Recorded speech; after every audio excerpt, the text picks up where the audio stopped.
అలాగే 12 రకాల బయోపెస్టిసైడ్స్ గతంలో 12% నుండి 5%, 7% వరకు పొదుపు చేయడం జరిగింది.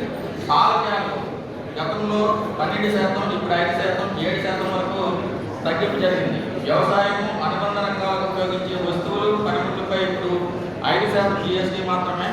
అదేవిధంగా పంట వరకు చూసుకున్నట్లయితే కొత్త GST వల్ల రైతుకు ఏ పంటకి హెక్టార్కి ఎంతో ప్రయోజనం అనేటువంటిది క్యాలిక్యులేట్ చేసి హెడ్ ఆఫీస్ నుంచి ఇవ్వడం జరిగింది. కూరగాయలు, మిరపకాయలు మరియు మొక్కజొన్నకి 5,000 రూపాయల హెక్టార్కు తగ్గుతుంది. అరటి, బొప్పాయి, మల్లి మరియు ప్రతికి 3,500, గోకు మరియు జామకి 1,700, మామిడి అధిక సాంద్రత మొక్కలకు 1,700, నిమ్మ, చీని మరియు జీడి మామిడికి 1,800. ఈ విధంగా లాభం చేకూరుతుంది.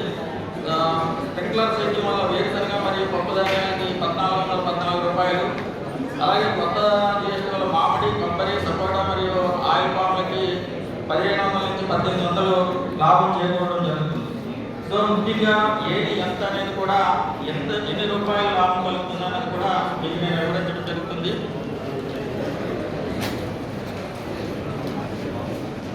ముఖ్యంగా ప్లాంట్ ప్రొడక్షన్